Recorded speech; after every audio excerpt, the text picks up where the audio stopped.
Obrigada, Lari. Obrigada, pessoal. Boa noite.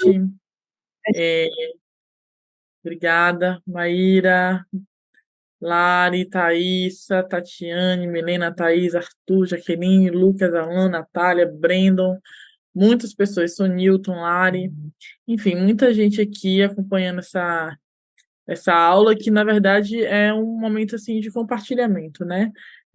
O Nego Bispo, né, que é um pensador quilombola, ele não gosta de falar a palavra troca, porque na lógica dele, né, da cosmovisão, a troca é uma lógica muito do mercado, muito material das coisas. Então, a gente está aqui para compartilhar saberes. Então, eu estou trazendo para vocês informações que muitos devem saber e, às vezes, né, não sabem como que define, o porquê daquela estratégia, mas com toda certeza vocês já tiveram essas reflexões. Hoje, o meu tema da aula vai ser sobre jornalismo antirracista. Vocês estão ouvindo algum barulho para além da minha fala? Não? Não, Não, tá tranquilo. perfeito. As pessoas estão bem animadas aqui em casa, porque a gente fez o lançamento do Instituto, então está todo mundo na sala comemorando, feliz, mas agora já deram uma acalmadinha por conta da aula. Então, vou compartilhar aqui a tela com vocês. 1.000 páginas. Que é um PPT que eu tenho pronto. Peço desculpas que não está no template, né, da nossa formação aqui do Colabora. Essa é uma apresentação sobre a comunicação antirracista e a importância do jornalismo, sobretudo, para pensar a comunicação antirracista no Brasil, né? Vou passando aqui para vocês. Cadê? Ah, Aqui a gente tem um conhecimento, vocês estão passando por eh, várias formações, então vocês sabem que a gente tem uma lógica sobre a comunicação. Comunicação, para a gente, tem várias vertentes. E aí eu faço essa introdução, porque depois eu vou falar muito mais de questões raciais, para a gente poder ver onde que se encontram, onde que se cruzam essas perspectivas, tá? Racial e da comunicação. Comunicação é tom de voz, comunicação é vocabulário, comunicação são os trajes, comunicação é escrita, comunicação são gestos, expressões corporais e, sobretudo, conexão. Tom de voz, gente, obviamente, a forma que a gente se expressa diz muito de onde a gente vem, qual a nossa experiência de vida, como que a gente se comporta nos espaços. Eu, por exemplo, sou uma mulher de 1,80 m, nordestina, baiana. Então, os espaços onde eu chego, a partir do meu corpo, as pessoas me leem a partir daqueles signos que na vida dela, daquela pessoa, ela construiu enquanto uma lógica de representatividade ou de imaginário social. Numa sociedade racista como a nossa, eu, Midian, essa mulher de 1,80 m, baiana, nordestina, né, bissexual, não se encaixa nessa lógica de uma mulher que tem um mestrado em cultura, de uma mulher que é pesquisadora, de uma mulher que ocupa espaços e atua em trabalhos como Nações Unidas. E aí eu trago aqui para vocês um pouco do meu currículo, que eu não falei. Eu trabalho já há 8, 9 anos com projetos e ações de Nações Unidas, que é um espaço muito branco, né?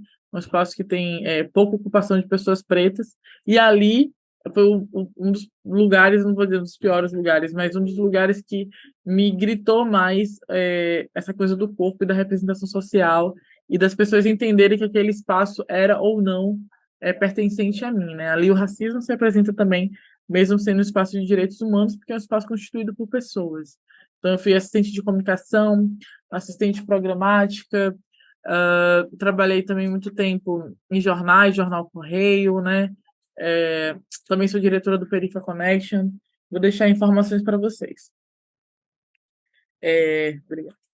E aí, e por que a gente fala isso? Porque a partir dessa lógica da comunicação, dos corpos, dos gestos, a gente vai entender um pouquinho que, para a gente que é população negra, o buraco é mais embaixo, literalmente, né? Porque não importa a roupa que a gente esteja vestindo, né?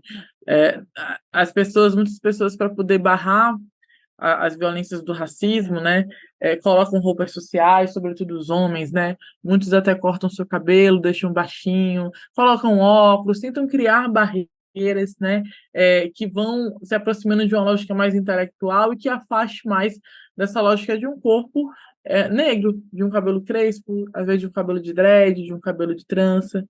E por que que a gente faz isso? Como formas também, tem a questão estética, porque gosta, porque é bonito, mas também inconscientemente para algumas pessoas são formas de se proteger. Só que numa sociedade como a nossa, formada, né? E aí falando do processo de diáspora violento, que foi o tráfico transatlântico de corpos pretos, foram mais de 9 milhões de pessoas traficadas, objetificadas, né?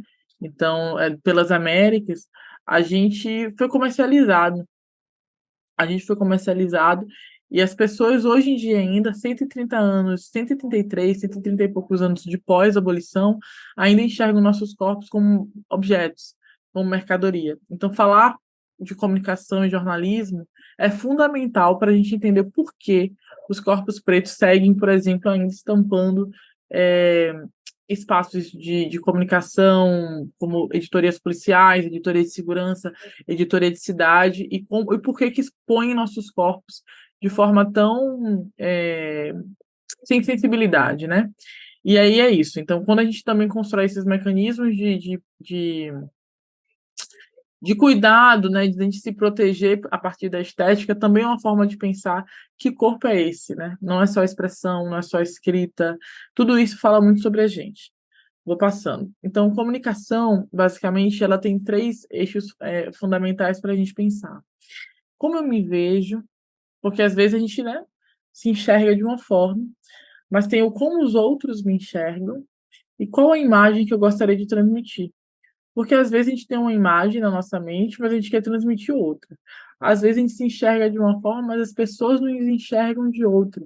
Então, isso é interessante para a gente pensar o papel da comunicação e a importância de a gente entender o jornalismo como um instrumento, como um método, como uma profissão, como um caminho importante, inclusive, para desconstruir esses signos de violência que tentam impor aos corpos negros no nosso país, e aí falando de pessoas pretas, pardas, que constituem pessoas negras, e também da população indígena, né? Dos nossos povos originários, que também sofrem com as violências raciais do nosso Brasil.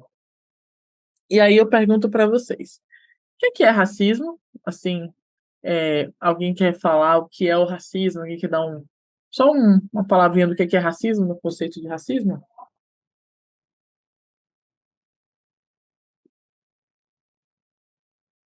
Vai, gente. Não briguem não, viu, gente? No tempinho de vocês, quem quiser falar, fala. Tá tão brigando. Não vou falar, né? Porque tá começando ainda, né? Minha energia tá baixa. Mas daqui a pouco vocês vão participar, viu? Bem, racismo todo mundo aqui. Vocês podem escrever também, tá? Quem não quiser falar, pode escrever também. O que é racismo para vocês, assim? Posso falar? Pode falar. Então, para mim, eu sei que tem a definição lá do dicionário, mas como eu defino para mim?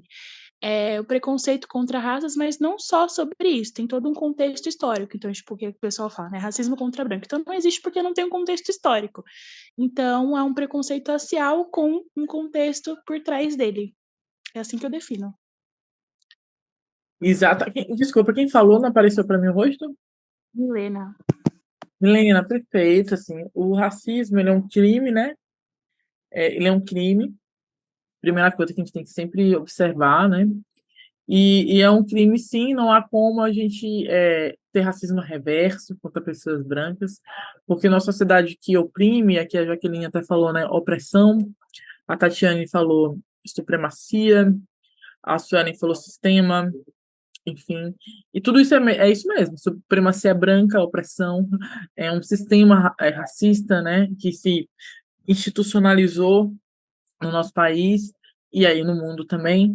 E é isso, não tem como a gente ser racista reverso, porque não tem como a gente voltar no tempo e escravizar pessoas brancas. Então, o que já está instaurado, e aí pensando que foram mais de 300, 400 quase anos de escravidão, de processo de escravização, obrigada, do processo de escravização para hoje a gente está nesse pós-abolição no Brasil, que é um pouco mais de 100 anos, então a gente tem mais tempo de Brasil de violência e de um sistema que escravizava corpos do que dessa abolição que é considerada uma abolição inconclusa, né?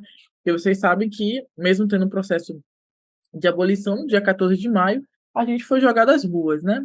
Enquanto pessoas imigrantes de outros países, contexto de Europa, italiano, né, chegavam aqui, e esses sim foram os primeiros cotistas do nosso país, chegaram aqui recebendo terras, recebendo benefícios, a gente foi jogado, né? E não, claro, o dia 14 de maio é uma forma simbólica, mas tem todo o processo, né? De liberdade que foi do processo abolicionista de pessoas que foram idosas, né, ventre livre, e depois a abolição, como a gente conhece historicamente lá, da Princesa Isabel, né, enfim, essa abolição inconclusa. É... E é isso, o racismo ele é sistêmico. Então, enquanto pessoas brancas na imagética, que eram pobres, mas pobres com assistência social, esse apoio, esses benefícios, continuaram pobres, mas elas ascendem para a classe média porque a gente é colocada na rua. Deixa de ser mercado objeto para se transformar pessoas dentro dessa lógica de sociedade comercializadas e criminalizadas. E aí a pobreza no Brasil passa a ser crime, porque é uma pobreza relacionada a corpos pretos. E as pessoas pretas precisavam ser criminalizadas para serem encarceradas, né? Então é importante a gente sempre fazer essas associações para entender o porquê das coisas e por que o jornalismo ele pode ser positivo ou negativo nessa luta. Só tomar aqui um gole. Eu acho que é isso que desculpa interromper. Quem tá falando? Desculpa, não tô bem. Sonilton, eu acho que eu não Ah, abri a câmera. Fernando.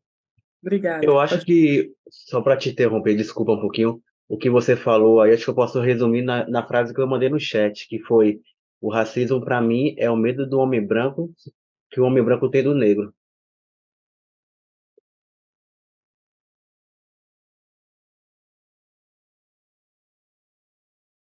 Desculpa, não estava achando aqui o mudo, tirar do mudo. Obrigada, Sonilton. Você não me interrompeu, você colaborou, você contribuiu, né? Aí você nunca interrompe, você ajuda, você contribui. A gente está aqui, né, num processo de compartilhar. Que as palavras, Sonilton, elas também são muito interessantes, né? Que as palavras, elas ditam coisas. Então, assim, obrigada, por trazer esse olhar, porque de fato é isso. Você contribuiu, e é o medo que o homem branco tem da gente, mas não é só um medo, né? É um medo construído por eles por uma necessidade de dominação, né? Essa lógica do medo é instaurada para ter uma justificativa do porquê eles reagem a gente. Não sei se é medo. E que medo é esse, se for um medo, né? É medo do nosso conhecimento, da nossa história, da nossa condição, né? De criar, de ser cientista, né? De pensar na medicina. É o medo do quê? Então, eu acho que hoje as pessoas utilizam muito essa lógica do medo, eu entendo que você traz, justamente como uma justificativa, mas é uma necessidade de dominação e poder.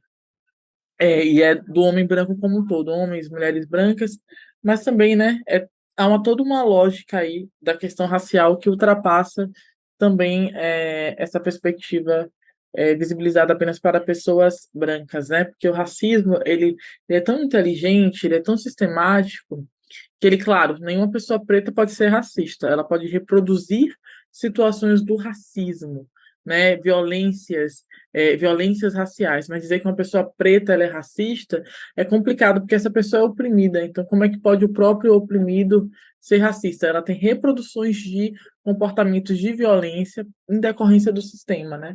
Então, assim, esse auto-ódio, ele é instaurado, mas isso não quer dizer que ela tem o ódio pelo outro, né? A lógica do ódio ao outro. Porque esse outro é ela mesma, né? A própria Grada Quilomba, e aí quem puder pesquisar mais sobre ela fala da mulher negra, que a mulher negra ela é o outro, que a Simone de Beauvoir, feminista branca, fala que a mulher é o outro do outro. E aí vem a Grada Quilomba e fala, a mulher negra é o outro do outro do outro. Porque se essa lógica do ódio é do olhar para o outro, quando a gente pensa nas mulheres negras que estão na base da pirâmide do Brasil e de vários países do mundo, a gente ainda é o outro do outro do outro, nessa concepção do ódio. Então, muito bom que você trouxe, assim, para ver essa caixa, para a gente também tirar essa perspectiva do medo e racionalizar que medo é esse, e como esse medo é estratégico para justificar as violências que a gente sofre.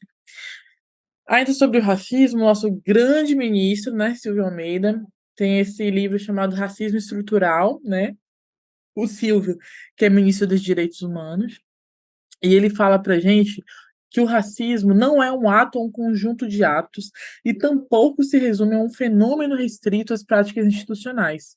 O racismo é, sobretudo, um processo histórico e político em que as condições de subalternidade e de privilégio de sujeitos racializados é estruturalmente reproduzida. É isso como a gente estava falando aqui que o Sonilton trouxe. Então, o racismo é uma lógica estrutural, é um sistema que façam que a gente se sinta ou nos coloque num lugar de subalternidade e que vire uma coisa continuada, contínua, para que essas pessoas, como esses homens brancos que o Sonilton trouxe, sigam no seu lugar de privilégio. E aí eles justificam com essa desordem violenta que a gente tem na sociedade para nos manter onde a gente está e seguir no seu espaço de poder e privilégio. E aí ele traz para a gente três categorias, três diferenças para a gente entender das diferenças entre racismo, preconceito racial e, enfim, discriminação. Racismo seria um fenômeno sistêmico, tá? Que é uma coisa continuada, é uma estrutura. O preconceito é um julgamento prévio, que é ligado ao sentir. Você tem preconceito contra qualquer pessoa, né? Você tem preconceito, julgamento prévio a partir de suas realidades com qualquer pessoa. E a lógica da discriminação racial, que é como você trata a outra pessoa, que é mais ligada à ação, não é ligada somente ao sentir. É o que você faz. O seu ato é um ato discriminatório, né? Então, é importante a gente falar sobre isso para a gente entender que são coisas diferentes, tá? Deixa eu passar aqui. Ah, tá. O que é racismo nessa lógica de igualdade e equidade? Vocês sabem a diferença de igualdade para equidade? Alguém poderia me explicar? Deixa eu ver aqui os comentários. Ah, beleza. Tranquilo, Lívia. Das diferenças, vocês sabem qual é a diferença entre igualdade e equidade?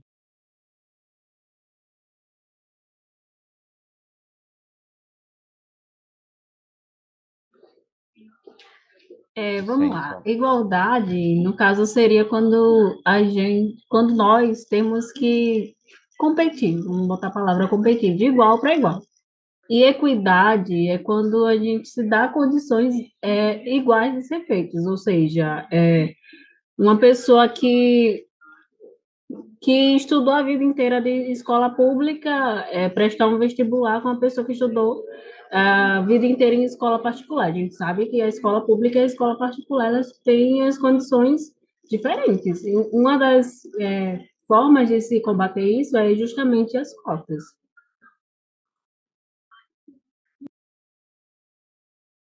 Perfeita, Tatiane, exatamente. Então, a igualdade, quando a gente fala igualdade em oportunidades, falar em igualdade em oportunidades seria muito bom se a gente tivesse igualdade no acesso a bens e serviços, se a gente tivesse igualdade em direitos, mas quando a gente pensa que numa sociedade que a gente já tem tanto atraso no acesso àquilo que é do nosso direito, como educação, saúde, condições socioeconômicas mais favoráveis, sobretudo pensando nesse processo também de reparação histórica que a população negra sofreu no Brasil, é complicado também de falar em igualdade, mesmo sendo uma lógica de uma ideal, sem falar em equidade, que é justamente o que a Tatiane falou, que é equiparar as possibilidades para que as pessoas possam alcançar essas oportunidades. Então, aqui a gente tem os caixotinhos, né? Ali tem pessoas com diferentes níveis e situações da vida que estão precisando alcançar ali a visibilidade para ver o jogo. Mas se essas pessoas têm condições diferentes de visibilidade, de acesso para ver esse jogo, elas não vão. Uma pessoa que é menor não vai conseguir alcançar, né? Isso não quer dizer que a gente, enquanto população negra, não tenha capacidade, por exemplo, de alcançar melhores espaços. Mas a gente entende que a gente, enquanto população negra, encontra mais barreiras no nosso processo de acesso às oportunidades por conta dessas violências raciais que a gente sofreu, tá? Obrigada, Tatiane. Vou passando aqui. Aqui é um pouquinho falando sobre representação social, vou pular porque aqui fala da questão de pessoas indígenas, enfim, mas eu não vou adentrar muito hoje. Vou falar aqui dessa imagem, Xuxa. Não sei aqui a idade de vocês, mas eu sou uma pessoa 30 a mais, e as paquitas marcaram muito, né, assim, a minha vida, no sentido negativo mesmo, mas fazem parte da minha memória. Quem pode compartilhar aqui o que que essa imagem, o que que esse depoimento da Xuxa, isso já tem uns 2 anos, esse depoimento, e o que que essa imagem representa para a gente quanto pessoas pretas?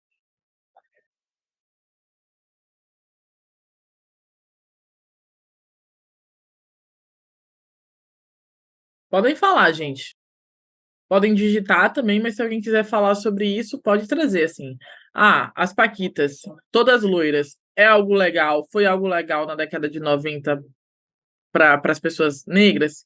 Quem conhece aqui as paquitas? Boa noite. Deixa eu abrir aqui a câmera. Tá. Quando eu vejo esse exemplo das paquitas, me traz muita questão de que não me traz representatividade.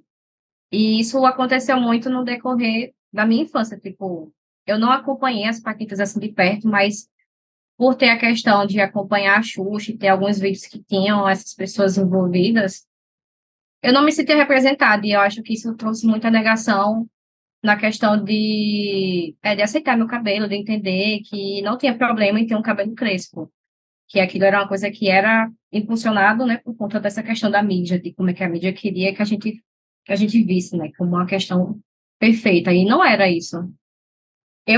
Assim, na minha opinião, eu vejo dessa forma, sabe, que é esse padrão que foi trazido e a gente, como pessoas negras, a gente não se identifica, porque não, a gente não é dessa forma. É um padrão que é imposto, um estereótipo, como colocaram aqui. Perfeita, Jaqueline. É isso, exatamente isso, né? Então, como a Tatiane escreveu aqui, privilégio branco, traumas, padrão de beleza.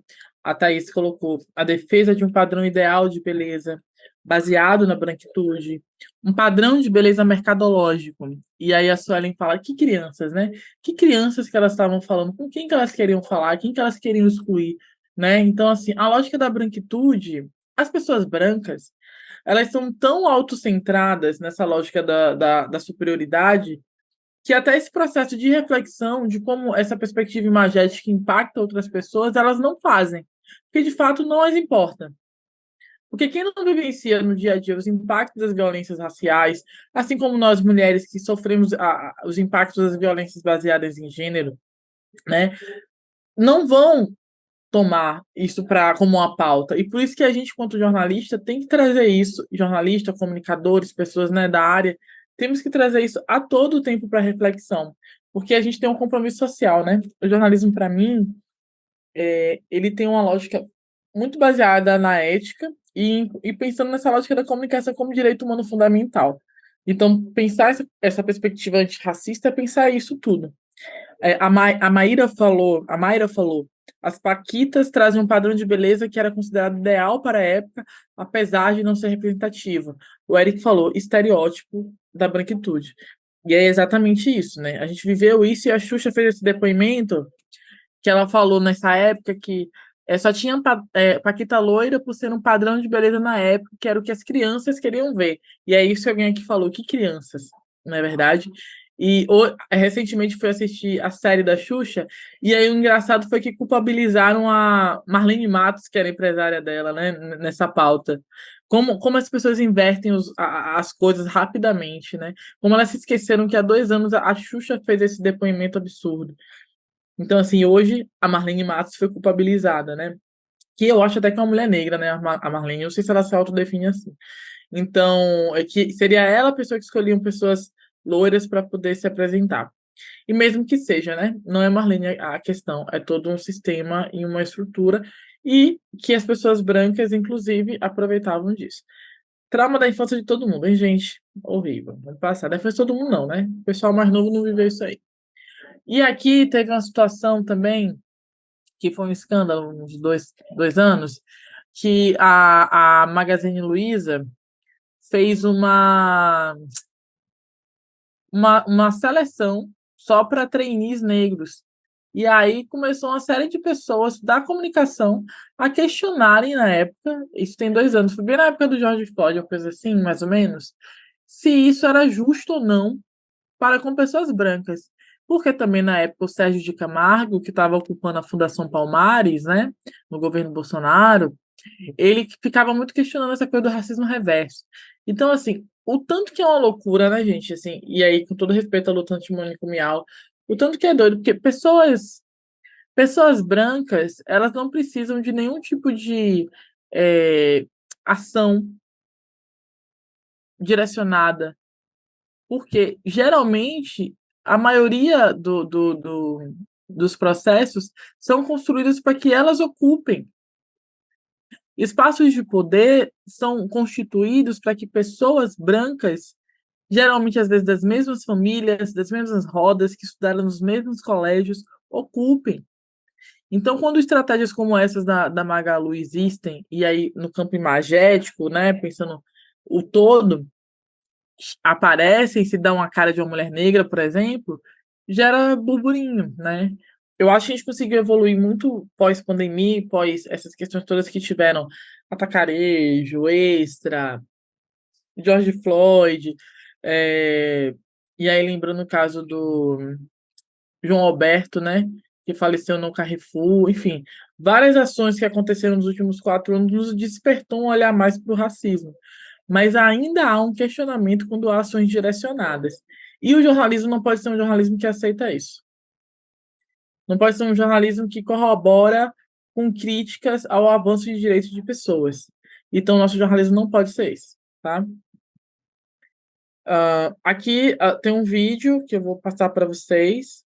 Não sei se está com áudio, deixa eu ver se está com áudio. Aí vocês me dizem se estão escutando, tá?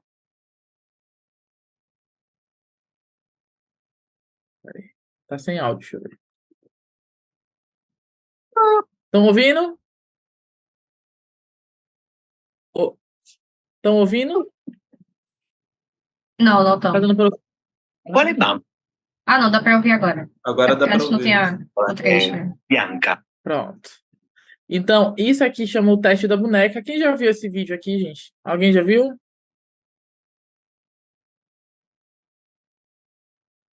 Eu já vi. Já Eu viu? também já vi. Não? Então, algumas pessoas já viram. Só para pegar aqui um depoimento do Léo, que ele falou que ele participou do processo da Magalu, que foi incrível, quase 33 mil inscrições, chegou a ter dinâmica de grupo com 300 pessoas, mas o nervosismo atrapalhou. Mas foi fantástico. Você participou de uma seleção, chegou, foi na frente, foi massa. Não, não, não, não. Você tira coisas positivas disso.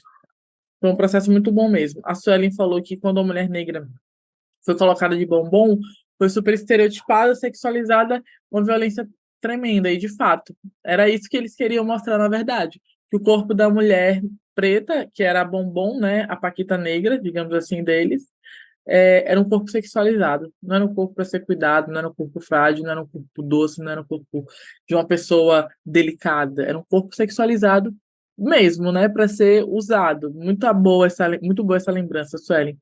Obrigada. Eu vou passar então o vídeo, quem não viu, para a gente ver agora e a gente já troca sobre.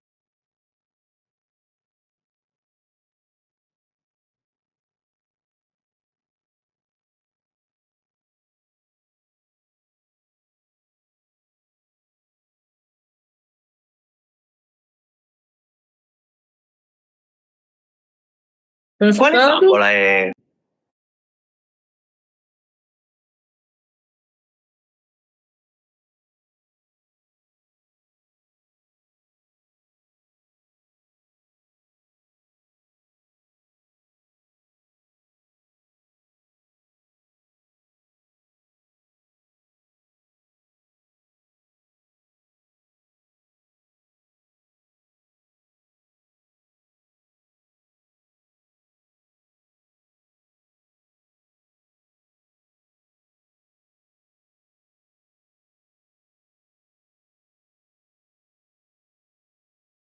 Tá sem áudio, eu acho que tem que deixar o seu microfone ligado. Buona. Tá sem áudio, gente? Meu Deus! Pera aí, vamos repetir. É que tem que deixar teu microfone ligado. Ai, desculpa, gente. Quale bambola è bianca?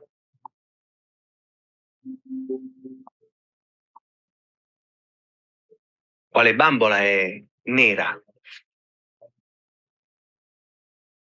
Quale delle due è bella? Questa. Qual è quella bella? Qual è quella brutta? E qual è quella buona? Quale è cattiva?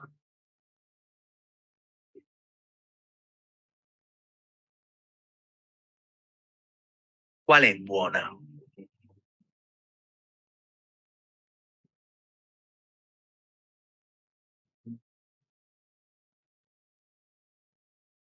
Lei, Perché è buona? perché ha gli occhi celesti. Quale è cattiva?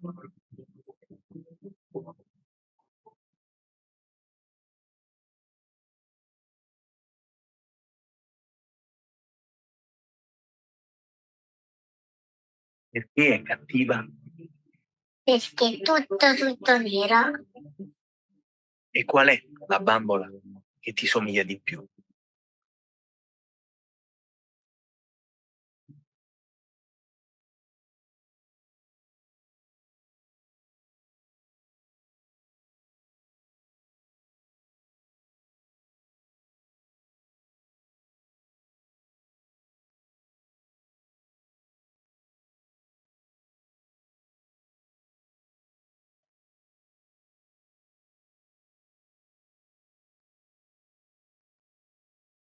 Quale bambola è nera? È offeso. Chi? Tu, Perché? perché mi hai chiamato nero. Perché ti offendi?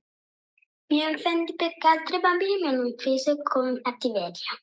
No, io non ho usato nessuna cattiveria. Quello mi sta guardando storto.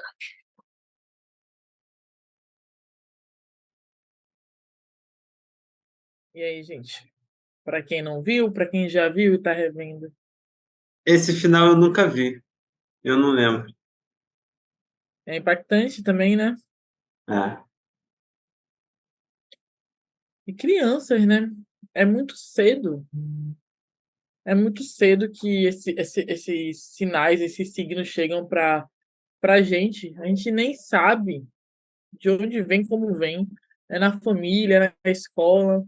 São muito pequenininhos e já estão nessa lógica.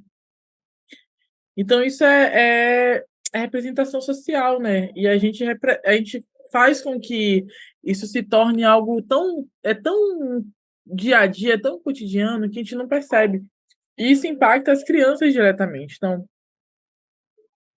desfazer isso, sabe? Trazer à tona novos olhares é muito complicado. Eu mesma, geralmente eu conto para as pessoas que eu só fui entender que eu era bonita, que eu era inteligente, eu só fui me aceitar, me olhar dessa forma, depois que eu comecei a entender as questões raciais com o movimento negro e o movimento de mulheres negras. Isso eu já tinha mais de 20 anos e já estava formada. Depois de viver muita coisa, sabe? Então, é muito difícil esse processo. E para a gente que está aqui discutindo isso, massa, mas tem muita gente em muitos territórios, em muitos lugares que não fazem essa autorreflexão, até porque refletir sobre racismo é violento, como a gente viu essas crianças no processo de tomada de consciência que elas estavam acusando de mal, de má, de ruim, a boneca que parecia com elas. Então, a gente tem que ter esse cuidado no nosso processo de comunicação em como ressignificar essas imagens, né? E aí eu vou falar mais para frente para vocês. Vamos lá, passando. Não, gente, cadê isso aí? Pronto. E aí, a Cida Bento, que é do CERT, ela escreveu um livro sobre o Pacto da Branquitude, e que ela fala que a branquitude, o que é a branquitude? É o lugar de privilégio racial, econômico e político, é o território de silêncio, da negação, da interdição, da neutralidade, do medo e do privilégio, E é o silêncio, porque o silêncio não é neutro, gente. O silêncio, ele grita. O silêncio, ele é transparente. Ele é tão significante quanto as palavras. Então, quando a gente silencia alguma situação, né? E aí é o que os brancos fazem quando se fala de questões raciais. Na verdade, eles estão dizendo o quê? Não me importo com isso. Então, eles estão se posicionando, tá? Então, se vocês puderem pesquisar mais sobre Cida Bento, é uma mulher fantástica, muito boa para a gente conhecer. Deixa eu ver aqui o que a galera está escrevendo. É muito forte e triste. É sim, Natália. É sim, sou Newton. Sim, Tati. Muito forte, Gabriel. E aqui eu trago alguns exemplos de meios de comunicação de mídia negra. Quem conhece aqui essas mídias negras? Ou já trabalha para alguma, ou faz estágio? Quem conhece? Eu acompanho alguns portais no Massa. Instagram e também o site. Conhece quais? O Mundo Negro, o portal GL10, Alma Preta também. Entendi. Que bom. Então é isso. Hoje a gente tem esses portais. Claro que no processo da história a gente teve várias iniciativas negras aí, pensando na Revolta dos Búzios, né, que aconteceu na Bahia, como um dos primeiros processos de comunicação negra, se a gente for pensar assim, né, a forma que aconteceu a mobilização da Revolta dos Búzios, né, a forma que utilizavam os búzios também para se comunicar, mas a forma que distribuíam panfletos para poder mobilizar a revolução, as cartas, essa rádio peão entre as pessoas, enfim, mas também pensar outras pessoas da comunicação, como Machado de Assis, José do Patrocínio, Luiz Gama, e aí pensando mais no Brasil do século XIX. Aí se a gente vem mais para o século XX, pensar em grandes nomes também, como o professor, enfim, o pessoal Edson Cardoso, Muniz Sodré, século XXI, né? Na verdade, nomes como Rosane Borges, Ana Flávia Magalhães, pessoas que também não só construíram jornais impressos, e processos de comunicação audiovisual e tudo mais, mas pessoas que na academia ocuparam esses espaços para transformar e para que a gente pudesse estar aqui hoje, sabe? Então, é muito importante a gente saber que a gente pode construir nossos espaços de comunicação, e se a gente ocupar grandes mídias ou grandes espaços ou outros espaços de comunicação que não sejam negros, e aí pensando na perspectiva racializada para a população negra, a gente pode sim driblar as estratégias para poder pautar os nossos temas. Eu trabalhei durante muitos anos para o Jornal Correio, como estagiária e repórter em Salvador. Eu sempre pensava em ações de comunicação, né? E aí depois eu fiquei repórter freela, cobrindo um evento de moda e beleza negra. E depois eu virei colunista, fiquei 2 anos e meio como colunista só para pautas raciais, dentro do maior jornal do Nordeste, que é o Jornal Correio da Bahia. Então, assim, mesmo ocupando os espaços de trabalho, a gente consegue trazer nossas narrativas, né? Então, eu trago aqui para vocês isso também. Não achem que existe só esses meios de comunicação para vocês atuarem, mas entendam também que os outros meios de comunicação são possíveis de serem construídos, e hoje há um mercado também para isso, né? Porque as pessoas entenderam que gente preta dá dinheiro. Não é só o pessoal do creme de cabelo, não.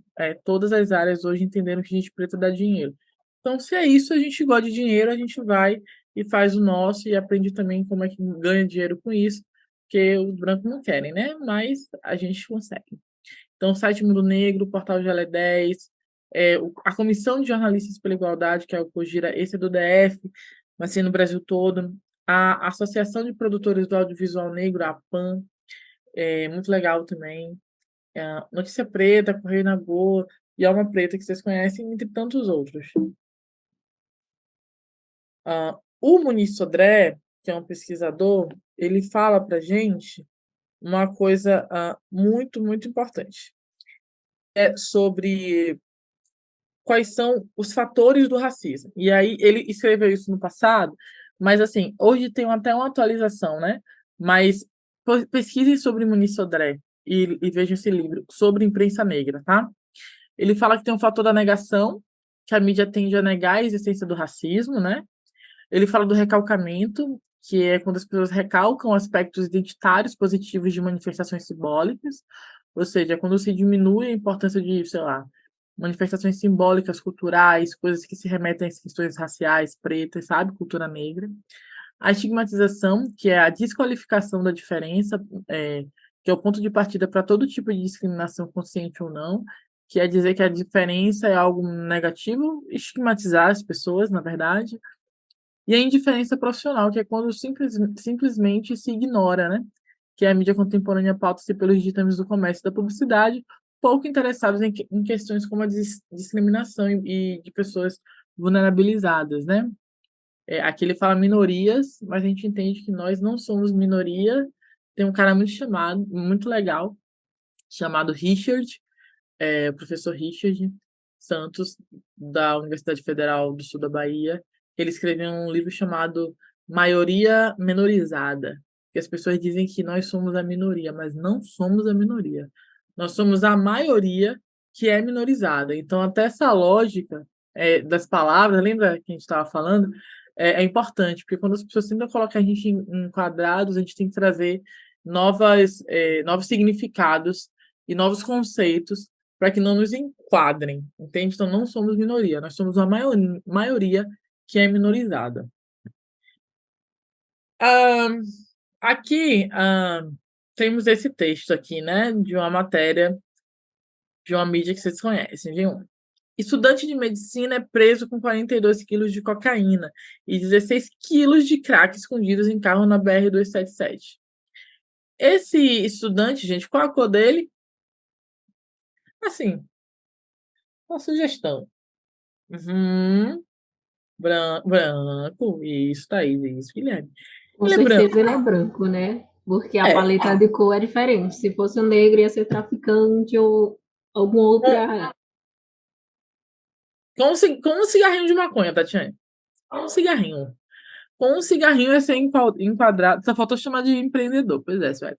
Então, essa lógica a gente já está acostumado a ver, né? Porque a gente sabe como é. Tá tão.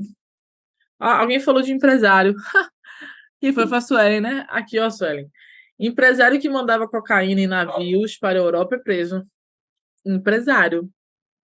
Empresário, Suelen. Suelen estava prevendo que eu ia apresentar aqui, né? Empreendedor. Então, esse rapaz. Que cor é esse empresário, gente?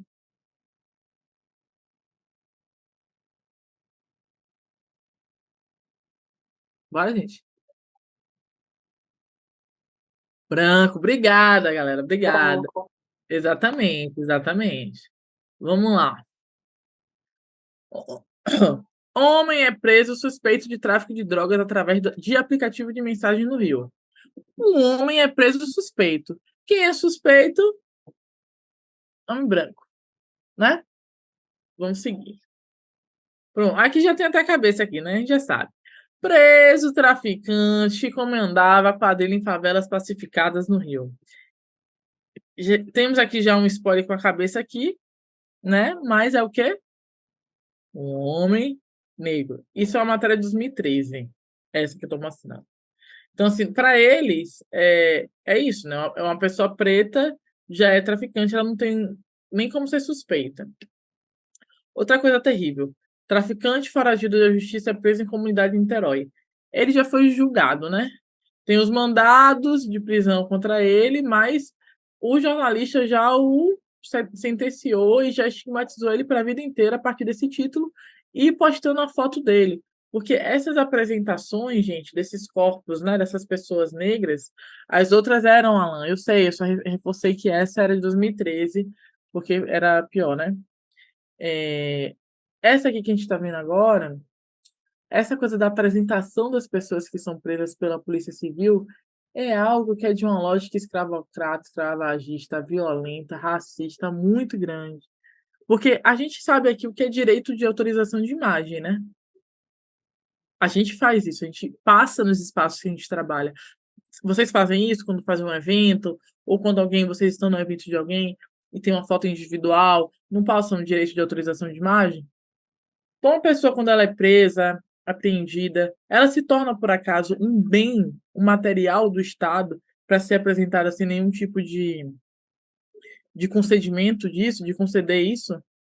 Não, mas a lógica ainda estatal e a lógica ainda nossa, enquanto comunicadores, de naturalizar que essas pessoas podem ser expostas, é terrível, porque independente do tipo de crime ou violência que ela tenha cometido, é o direito dessa pessoa não ser exposta.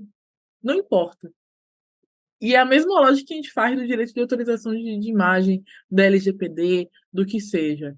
Então é isso. As pessoas que são criminalizadas, elas são colocadas numa lógica de propriedades do Estado, e isso é muito violento, tá? E é isso. E aí, nessa mesma lógica, parece que a gente está lá no século XIX. Porque onde que as pessoas negras se encontravam nos jornais do século XIX?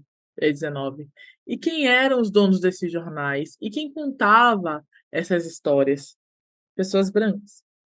Um exemplo, e é muito triste a gente ver esses exemplos, tá, gente, de jornais antigos. Alguém pode ler para mim, por favor, que está aqui? Eu posso ler. A Rua da Quitanda, número 29.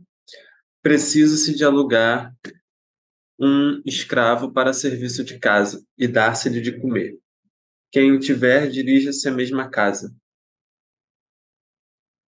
Obrigada, Ramon. Mais uma pessoa voluntária.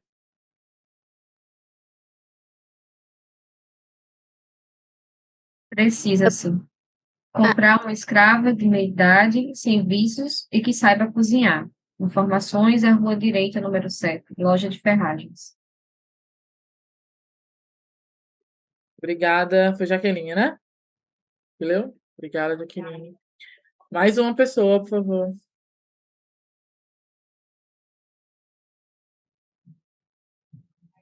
Fugiram da Fazenda Boa Vista de Pirassunga no dia 20 do corrente os escravos seguintes: Simão, de 25 anos, preto, altura regular, sem barbas e desdentado, tendo na mão direita só dois dedos, o indicador e o polegar, e um caroço nas costas do lado esquerdo. Gregório, de 25 anos, preto, acho que é fular, sem barba, falta de dentes na frente e pernas finas. Quem os entregar na referida fazenda a Manuel Francisco da Silva será gratificado com 100.000 réis de cada um. Pirassunga, 29 de julho de 1886. Manuel Francisco da Silveira. Obrigada. Deixa eu ver se tem mais. É isso, gente, é isso. São vários exemplos. Que é que se assemelha, ou quem quer comentar sobre esse espaço que as pessoas negras ocupavam no jornal. Eu vou ler esse aqui, porque esse aqui também é bem pesado, né? Se a gente for pensar na perspectiva de gênero. Ama de leite, vende-se uma preta, muito moça, com cria, sabendo lavar perfeitamente e bem desembaraçada para o serviço doméstico. É muito sadia e o motivo da venda é não querer servir mais a seus antigos senhores, para tratar no Lago do Carmo, número 75, Sobrado.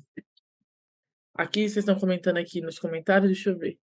Alan disse que este último lembrou Pai Contra do Machado. Tatiane falou que horror. É isso. Alguém quer comentar?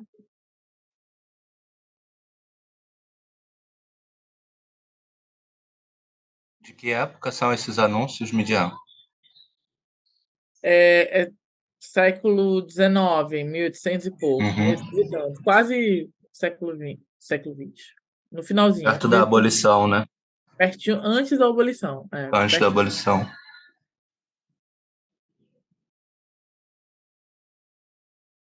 Quer que você... Assim, gente, é mais um comentário, assim, de um comparativo, né? Porque o espaço que a gente ocupava eram espaços de anúncio. Por quê? Porque éramos o quê? Objetificados. Então, se no passado a gente ocupava esses espaços de objetificação, que são um pouco mais de 100 anos, a gente pode dizer que são o quê? 2, no máximo 3 gerações nossas, assim, um avô, uma avó, né? Vem a gente, nossos pais, um avô, uma avó um pouco mais velha, que já nasceram nessa atmosfera de objetificação. Então, como é que a gente, enquanto imprensa, enquanto jornalismo, enquanto comunicador, tem que se posicionar hoje? Tem que se posicionar na lógica de, entendendo que o jornal funcionou como esse processo de construção da história, de pesquisa, de espaço também de memória, mas entender que temos que construir novas memórias nos espaços que a gente ocupa de comunicação e que isso não pode, nunca deve se repetir e que não somos objetos, tá? Tem um comentário aqui da Milena que ela fala: e tem ainda quem acha que escravidão não existiu. Ouvi isso de um branco ontem que veio discutir comigo, me subiu uma raiva ouvir isso. Eles são ousados, Milena. O pessoal é ousado, a gente tem que ter paciência para depois não cair para cima da gente. É muito complicado. E aí, onde que esse negro se encontra hoje no jornal?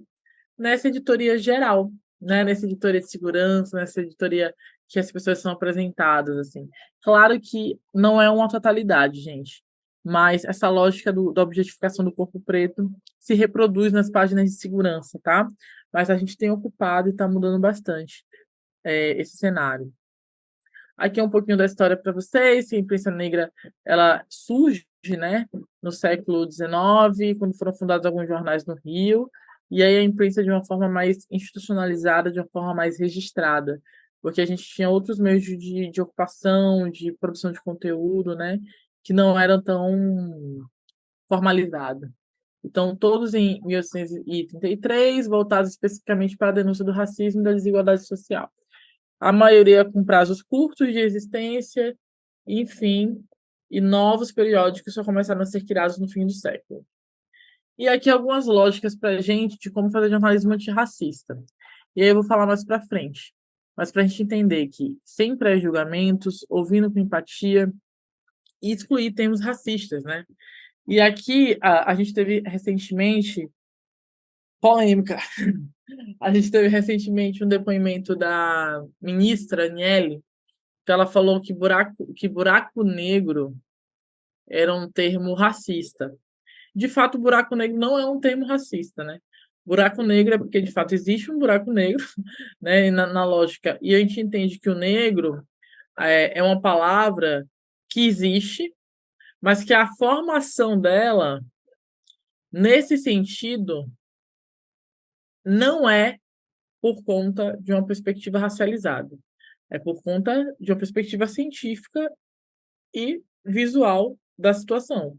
É um buraco negro, no sentido de um buraco escuro, de um buraco, né? Enfim, nessa lógica aí científica do céu, da galáxia, seja lá do que for, que não é minha área.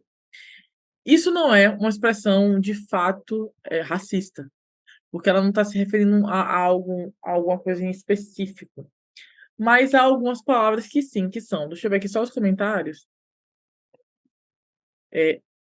Tá bom, vai sair porque ficou sem a tela, beleza. E sim, Suelen, estamos no mês da paciência negra. Mula, gente, por exemplo, mulata. Se alguém me chama de mulata, eu fico revoltada. Porque tem também a coisa das mulatas de Sargentelli, que é nos corpos das mulheres que eram sexualizadas, como mulheres de exportação, que apareciam na TV, tipo aquelas meninas do Chacrinha, sabe? Então, isso é muito chato, mas vem da lógica de mula, que é um animal derivado do cruzamento do burro com a égua, né? E que eram, na verdade, as pessoas, mulheres que nasciam filhas de escravas, de escravas não, gente, de escravizadas, desculpa, de mulheres escravizadas que tinham seus corpos violentados pelos seus senhores de engenho, né? Então, as pessoas, na verdade, mulatas, e aí tem muitos países, inclusive, do continente africano, que discriminam mulheres de pele mais clara, consideradas mulatas. Tipo, eu posso até ser considerada mulata, né? Porque minha pele não é tão preta, meu cabelo tá aqui de trança, mas ele não é tão crespo. E no passado isso poderia ser visto como uma mulher fruto de uma violência, né? Uma mulata. E em alguns países de África, essas pessoas são vistas como filhas de violência sexual e isso estigmatiza elas. Então, essa palavra é uma palavra que é um termo racista, tá? Aí tem doméstica, denegrir, né? Que denegrir, na verdade, é tornar negro. Então, por que algo que é tornar negro é ruim? Eu vou deixar esse slide com vocês depois, vocês podem retomar, tá bom? E aí, por exemplo, eu sempre falo com meus amigos da comunicação que vamos denegrir a comunicação, vamos denegrir a mídia, vamos tornar negra a mídia. Então, ressignificar também essas palavras. Da cor do pecado, vocês já sabem, da sexualização, serviço de preto. Todo mundo conhece essa expressão também, né? Que é diminuir a atividade realizada por pessoas pretas, dizendo que é serviço de preto, serviço de pessoa menor, né? Nos reduzir, nos estigmatizar.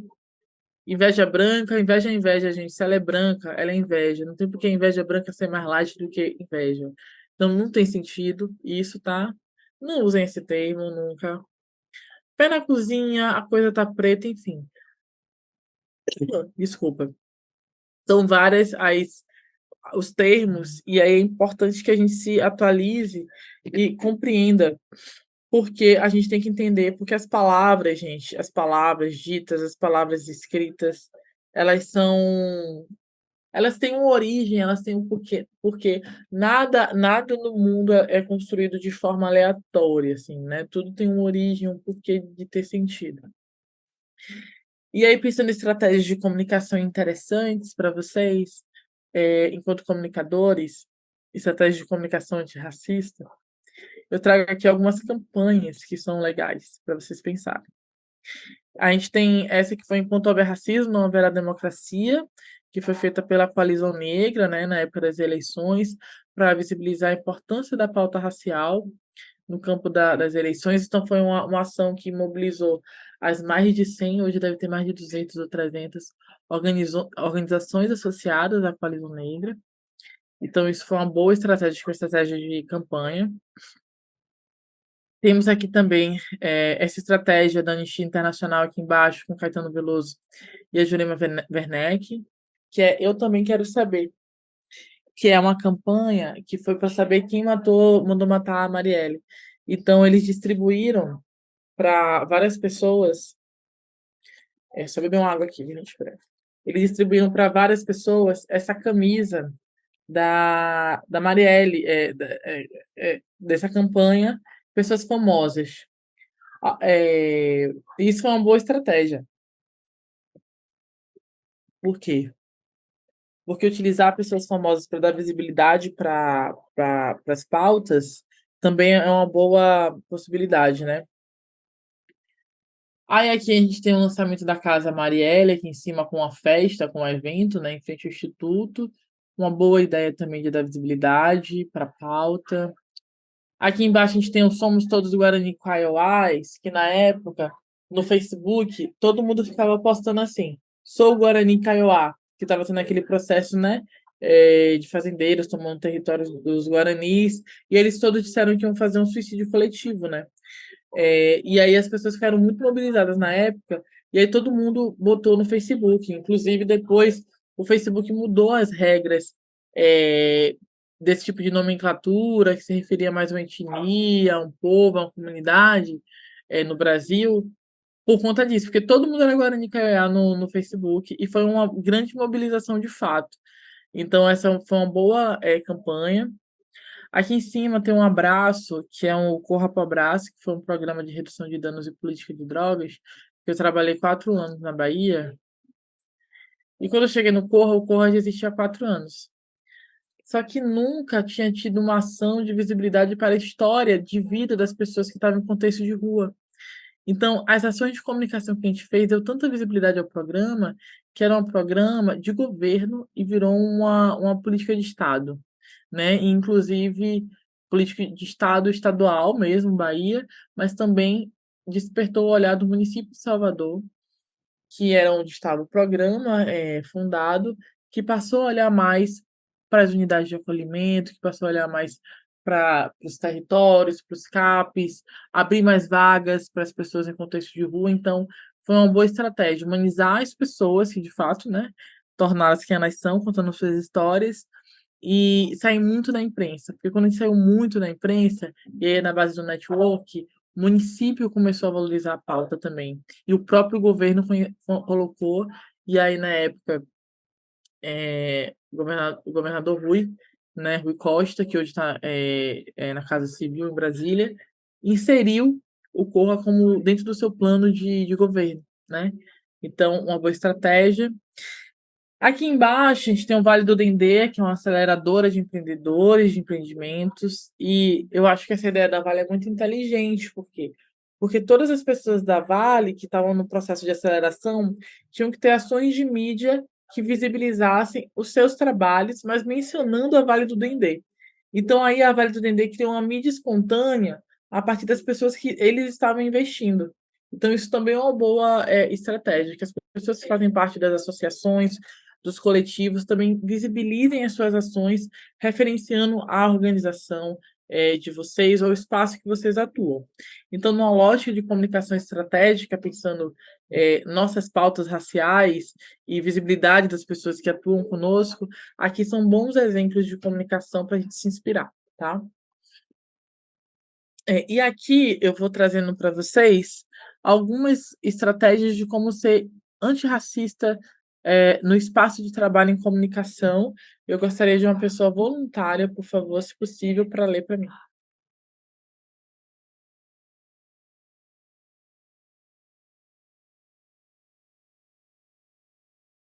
Não briguem, gente. Quem quiser. Oi, posso ler? Obrigada. Como ser antirracista no espaço de trabalho em comunicação? 1. Assumir uma postura diversificada na escolha da pauta. Não criminalizar a pobreza. Não naturalizar violências cometidas contra pessoas negras. Definir, em caso de situações de risco da fonte, os critérios de abordagem. Usar uma linguagem na perspectiva de raça e etnia, inclusiva e respeitosa. Optar, sempre que possível, por imagens positivas de mulheres e homens negras e negros e indígenas para ilustrar o conteúdo de qualquer notícia digitalizada, impressa, eletrônica ou sonora.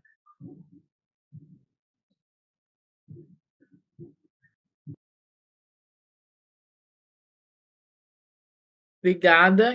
Alguém levantou a mão para a Lari? Ou alguém quer falar alguma coisa? Lari, sua mão está levantada. Eu acho que ela esqueceu. Ah, tá bom. Quem foi que leu? Vou tirar aqui. Ah, beleza, Lari. Quem foi que leu agora? Eu, Alan. Ai, Alan, obrigada. Então, gente, quem que já está atuando na área da comunicação, que já está trabalhando na redação? Quem que quer falar da sua experiência e se já aplica alguma dessas sugestões?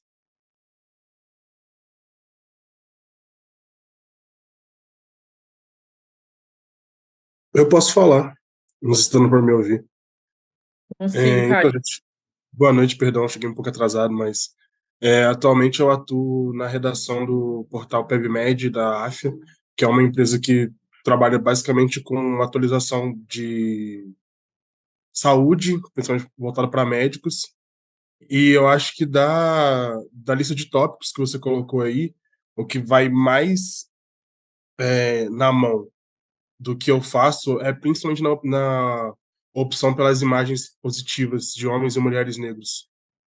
Porque a gente tem uma editoria que ela não é tão racializada assim diretamente, mas antes de eu entrar, assim, a gente encontrava muita coisa sempre exemplificando. A gente busca muito de banco de imagem também.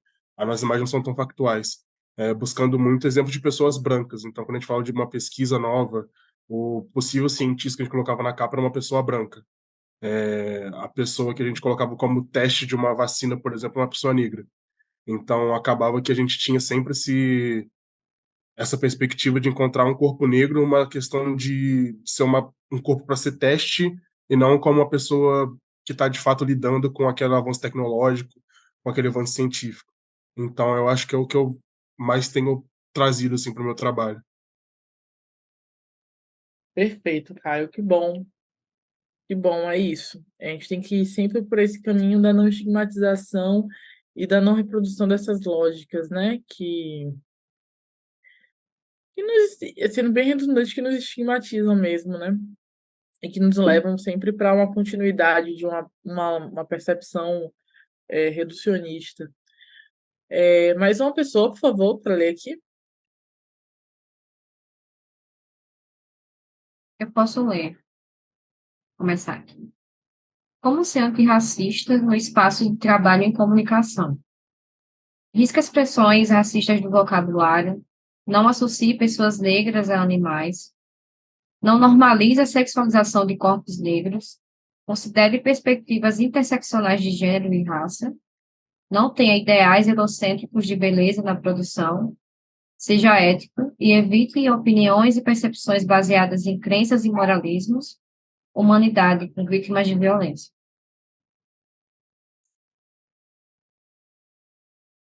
Obrigada, Jaqueline. Algum desses aqui vocês não entenderam ou vocês gostariam que explicasse melhor?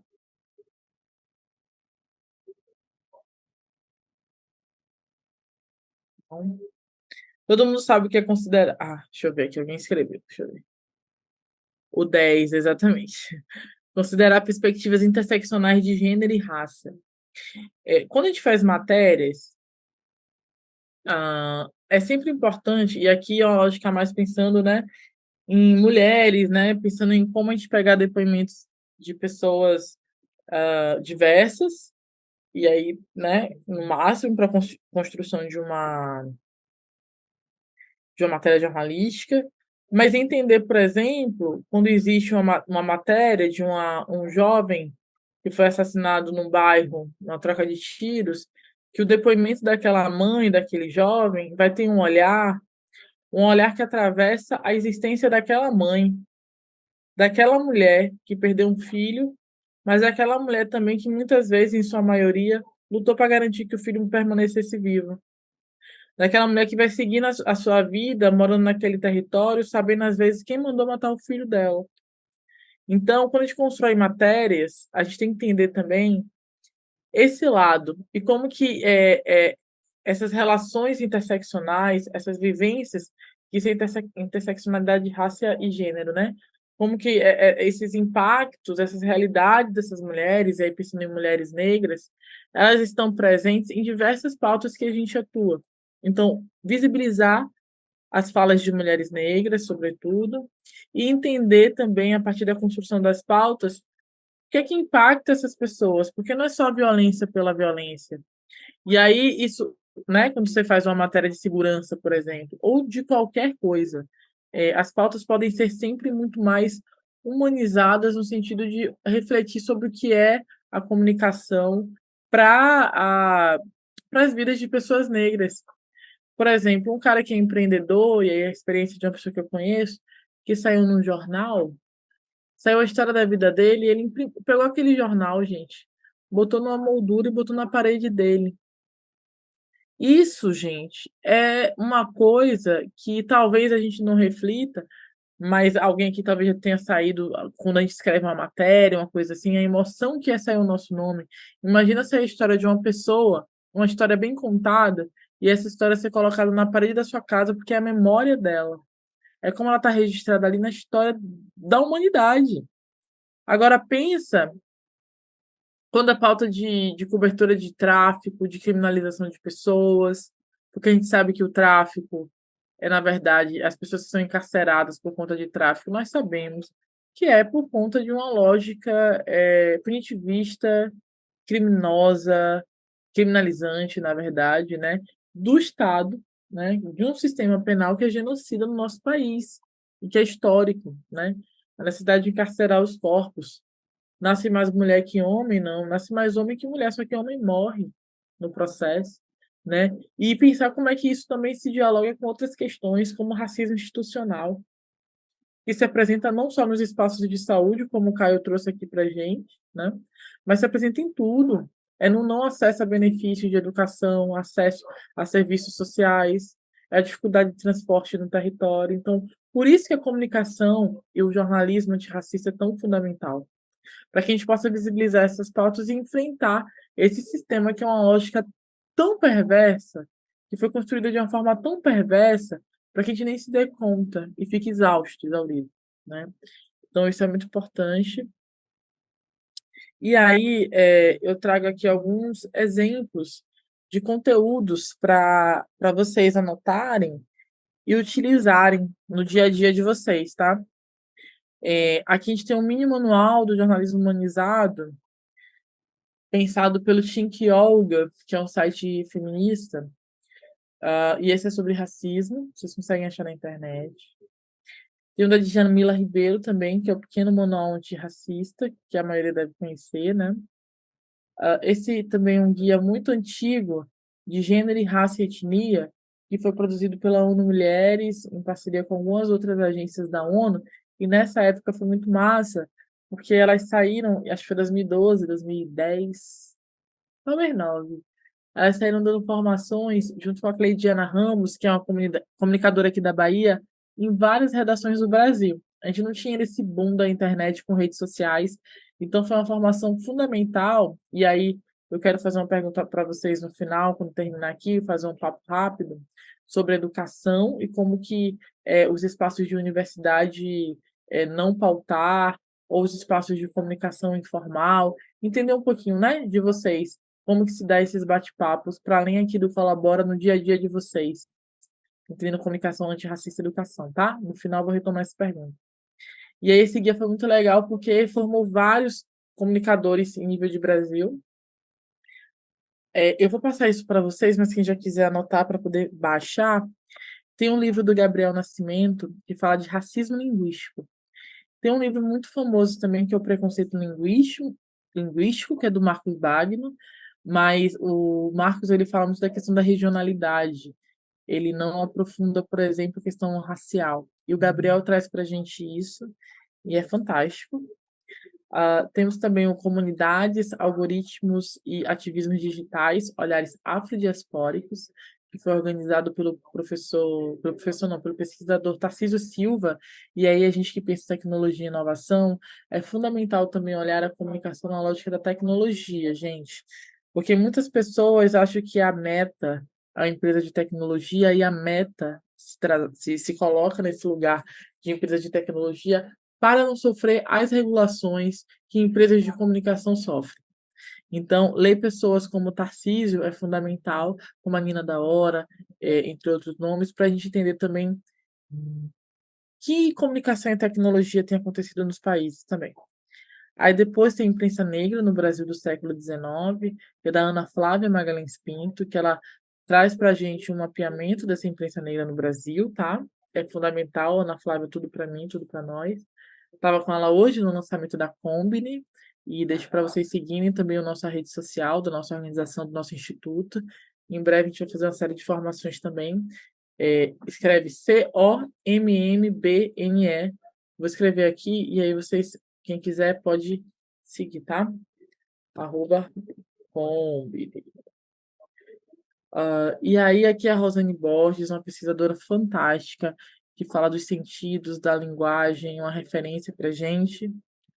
O Muniz Sodré, como eu já falei para vocês também, que está lá na UFRJ, que é um professor fantástico da área das letras, da pesquisa em comunicação. E a própria Ana Flávia, que eu já trouxe, que é autora de Imprensa Negra no Brasil e cientista, e também de escritores de liberdade, que conta a história de Luiz Gama, José do Patrocínio, Machado de Assis. É muito emocionante. Se vocês puderem, por favor, leiam Escritores de Liberdade, é emocionante demais. E aqui estão minhas redes sociais, o site da Combine, nosso e-mail. E eu queria deixar uma pergunta para vocês, assim, para a gente ir finalizando. Vou terminar 8h30, mas para entender o que como é o dia a dia de vocês, pelo menos 3 pessoas, para falar se alguém já estuda jornalismo, se alguém está em faculdade, ou como é nas relações do dia a dia. Como que a comunicação antirracista se apresenta para vocês?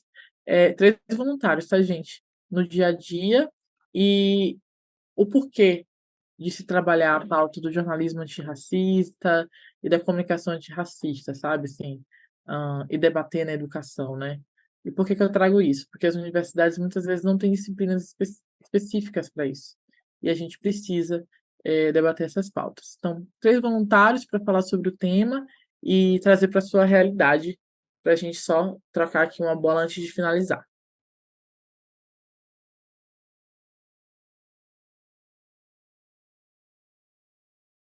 Jaqueline, quem quiser, só levanta a mão, tá, gente? Jaqueline já levantou, mais 2 pessoas e a gente finaliza.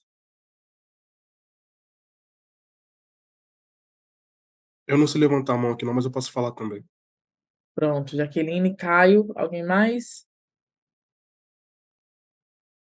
Acho que pode ser eu também, não sei levantar a mão também não. Jaqueline, Caio e Tatiane. Pronto, vamos lá. Pode começar, Jaque. Bom, aqui eu sou de João Pessoa, aqui na Paraíba, e eu sou estudante de jornalismo na UFPB, né, na Universidade Federal daqui da Paraíba. E aqui, recentemente, eles implantaram uma disciplina chamada Relações Étnico-Raciais. É uma disciplina que, para quem não tem contato, assim, com a leitura mais aprofundada sobre essa questão da comunicação antirracista, ou até mesmo sobre o tema para a gente se entender melhor, ela traz esse aprofundamento, traz muita discussão também dessas pautas. Mas no curso em si, eu vejo que ainda falta muito, assim, desde professores até os alunos mesmo, tipo, na prática, sabe, assim, coisas simples, que nem você trouxe, se ligar numa expressão errada, nos termos que são colocados, na forma que você aborda.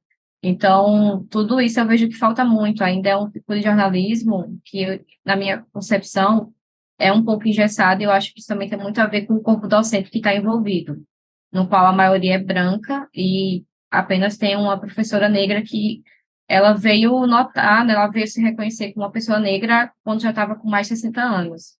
E é ela quem dá a disciplina. Então, eu acho que a partir desse ponto já diz muito de toda a questão da estrutural do curso, né? E quando você pontuou essa questão de como é que é no meu dia a dia, desde que eu entrei no curso, eu gosto muito de abordar essas diferentes pautas, né? Trazer isso com uma pessoa negra também, trazer essa identificação para outras pessoas que estão chegando no curso também de jornalismo, que são pessoas pretas, e eu também ver pessoas pretas no meu curso que também está dentro desse movimento, está fazendo com que isso chegue a mais pessoas, também foi um incentivo para mim, sabe? Na minha escrita, principalmente, e no modo de que eu me comunico com as pessoas, no que eu trabalho. Então, eu acho que é muito nessa concepção, assim, do que eu tenho a falar, né? Do que foi a minha vivência durante o curso de jornalismo, e agora saindo do curso, já estou na fase TCC, enfim, então eu vejo que ainda, mesmo após 4 anos dentro da academia, é algo que não mudou, sabe? Não é simplesmente uma disciplina de relações raciais que vai mudar. Acho que até uma iniciativa dos próprios professores para fazer com que isso mude. E eu vejo que isso não acontece muito, infelizmente.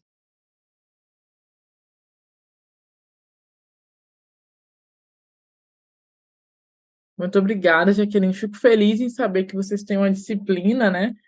É um esforço da universidade de vocês aí na Paraíba. Infelizmente, eu não tive. E hoje, gente, hoje é um dia muito importante para mim, assim. Eu estou muito feliz de estar aqui com vocês. Eu estou extremamente exausta, gente. Estou exausta num nível imenso, mas eu não queria deixar de estar aqui com vocês, porque aqui é o símbolo da Combine, ó. É um punhozinho, que na verdade é um balão também, uma caixa de diálogo, né? Eu não queria não estar aqui com vocês, faltar aqui, né? Porque isso é para isso aqui que a gente fundou o Instituto, né? Para momentos como esse. Então, hoje o Instituto está formalizado e estava lá minha professora. Eu me formei em 2011, março, mas eu terminei em 2010 e a festa foi em 2011, a solenidade, enfim. E a minha professora, na época, que foi minha orientadora, ela era professora de telejornalismo. E a gente fez um documentário sobre identidade quilombola na minha comunidade, que eu não sabia que eu era quilombola, que foi o lugar que minha avó nasceu.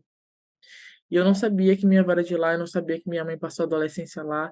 E a ancestralidade me levou a gravar um documentário sobre aquele território sem nem saber que minha origem era de lá. Eu gravei em 2 territórios e um deles era São Francisco do Paraguaçu, na comunidade lá de Cachoeira, no entorno de Santiago do Iguape, Recôncavo da Bahia. E essa professora, mulher branca, que não entendia o processo que a gente estava fazendo, e a gente também não entendia, mas era eu e mais 2 colegas, e a gente estava construindo, a gente não sabia o porquê a gente estava fazendo, na verdade, mas a gente queria muito fazer. Anos depois eu entendi que era a terra da minha avó, e hoje e foi muito impactante para mim entender que eu era quilombola, né? Porque é isso, eu sou quilombola, mesmo não estando lá, minha origem é essa. E hoje com essa professora, eu não havia desde a minha defesa.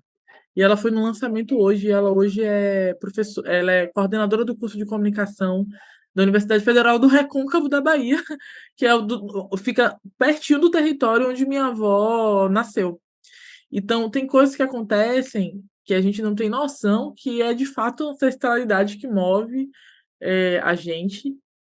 E eu falei para ela, eu agradeci, né? Tava lá a Ana Flávia Magalhães Pinto, que foi muito importante para mim, a Rosane Borges hoje também estava lá no lançamento, e essa professora, uma mulher branca, que eu falei para ela, você não tinha noção do que você estava fazendo, né? Eu alisei meu cabelo no telejornalismo, mas ao mesmo tempo você me orientou, foi você que quis me orientar no meu TCC. Então, é isso. Se a gente não se movimenta, se a gente não constrói, as coisas não acontecem. E hoje ela chorou emocionada falando: hoje eu entendo tudo, eu sei por quê. Eu sei porque eu estou na Universidade Federal do Recôncavo, enquanto uma mulher branca também. Então, os processos de aprendizado são diários para ambos os lados. E tem um espaço de comunicação assim que entende a importância das relações étnico-raciais, é fantástico. Então, fico muito feliz, e é isso, né? Eu acredito que outras pessoas, o FRB é incrível, Sonilton. Eu acredito que outras pessoas agora, lá para o futuro, daqui a, sei lá, 10 anos, quando você conhecer galera que, né, 5 anos, você vai ver como que impactou essa disciplina para as pessoas, né? Não tive, infelizmente, mas eu tive um movimento negro que me salvou no meio do caminho. Me salvou no sentido de conhecimento, viu, gente? E outras coisas também. O movimento feminista negro é incrível. Vou passar então pro Caio, depois a Tatiane. Oi, gente, boa noite de novo. Então, eu sou do interior do Rio de Janeiro, sou de Volta Redonda, e eu faço jornalismo em Viçosa, que é no interior de Minas Gerais. E lá também, desde que eu entrei, eu me deparei com um curso extremamente branco, assim, eu não tenho nenhum professor negro. Durante a graduação, eu nunca tive nenhum professor negro. E o meu curso, ele é bem pautado num jornalismo clássico, assim, que está tentando se automatizar de alguma forma ou tentando encontrar alguma tecnologia de alguma forma. Então, no geral, tenho professores que já são de mercado há bastante tempo e, de fato, não é um curso que se preocupa com essas vivências e com esses corpos negros e com o que a gente tem a oferecer, que a gente pode mudar o jornalismo também. Então, a prática antirracista dentro do meu dia a dia, assim, de graduando em comunicação, veio dos projetos que a gente pode criar dentro do curso. Então, eu tive a oportunidade de participar de um programa de rádio, que é o Disco Voador, que a gente fala sobre música no geral.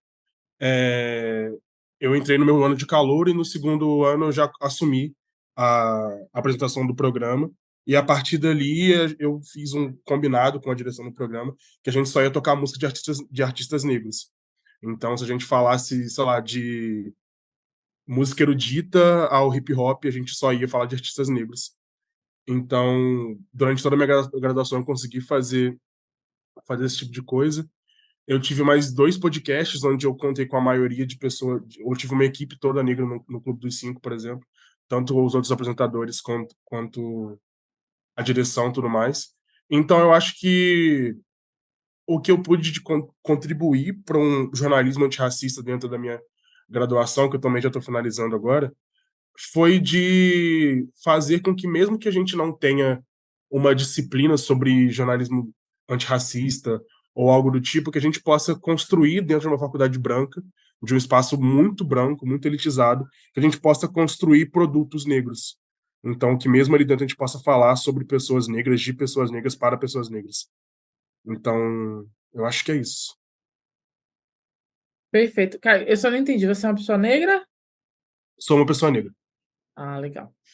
Outra coisa que é muito boa, Caio, eu acho que, deixando aqui de exemplos para vocês, e claro que não é nossa obrigação, mas os brancos têm que falar deles, tá, gente?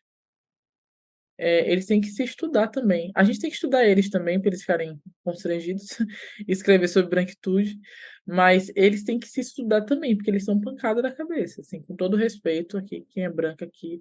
Mas o processo do racismo é tão violento que essas pessoas não conseguem perceber o nível de violência que elas provocam. Algumas percebem, em grande parte, mas outras, até pessoas aliadas, não percebem. Então, gente branca também tem que fazer uma autoanálise, né? A gente tem que analisar a branquitude, se Bento está fazendo isso, tem o Observatório da Branquitude, mas eles também. E quanto à sua experiência, Caio, que coisa maravilhosa. Eu acho que as rádios, nossa, são dos espaços de comunicação mais fantásticas que existem, assim. Não há como o rádio se perder, porque é a tecnologia mais fantástica, assim. Hoje estava lá com a gente também o Miguel de Barros, que é de Guiné-Bissau, e Guiné-Bissau se mantém a comunicação em Guiné-Bissau através da rádio. Não é internet de qualidade, não é TV, é rádio. Então, fantástico. Muito obrigada pelo seu depoimento. E é isso, Flávia. É transformador, Jaqueline. A rádio é transformadora.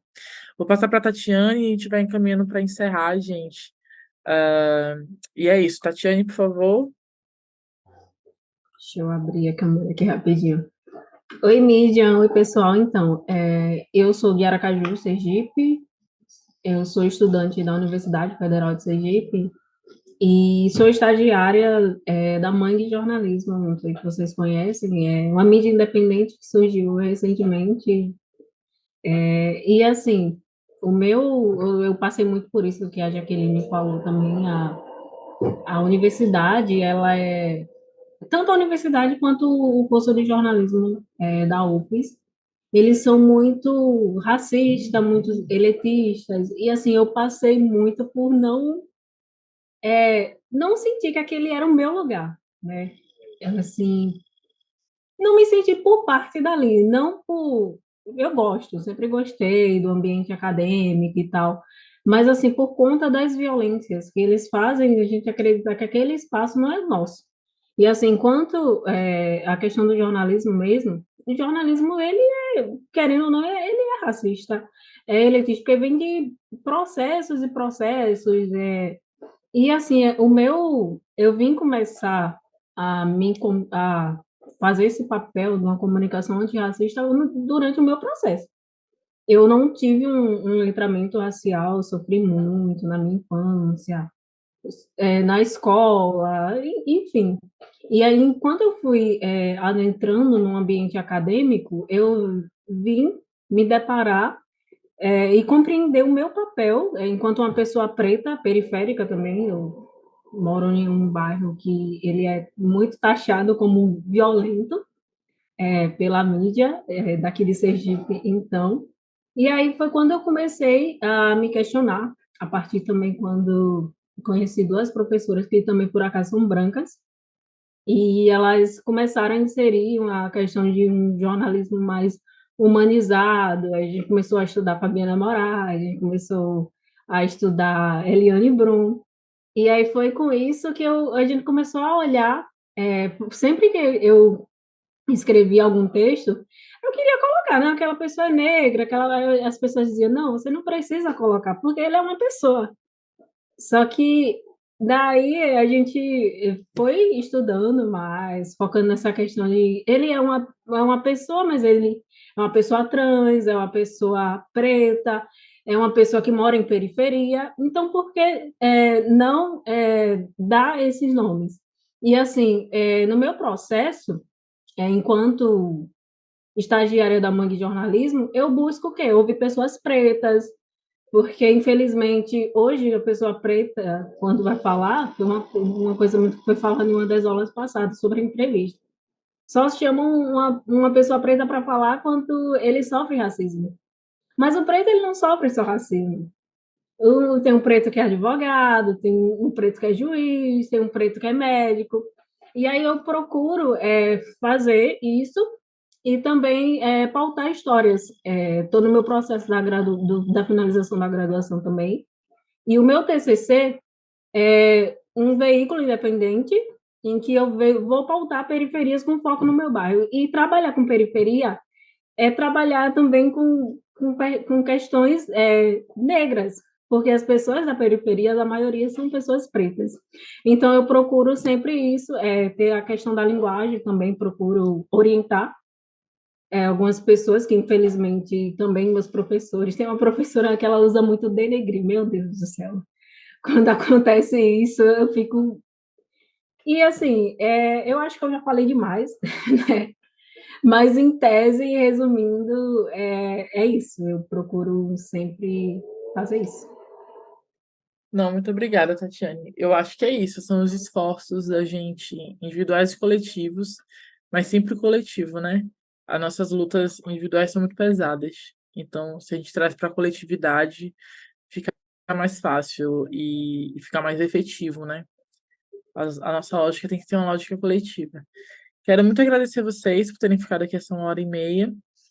Desculpa, gente, eu sou muito mais legal, eu sou muito mais alegre, eu sou muito cansada, mas eu estou muito feliz de estar aqui com vocês. Hoje é um dia muito especial. E fica nas nossas redes, agradecer muito Flávia, né? Agradecer também a Lari, a Fabi, que é fantástica, né? Eu sou do Perifa Connection também, e a Fabi está com a gente lá como conselheira.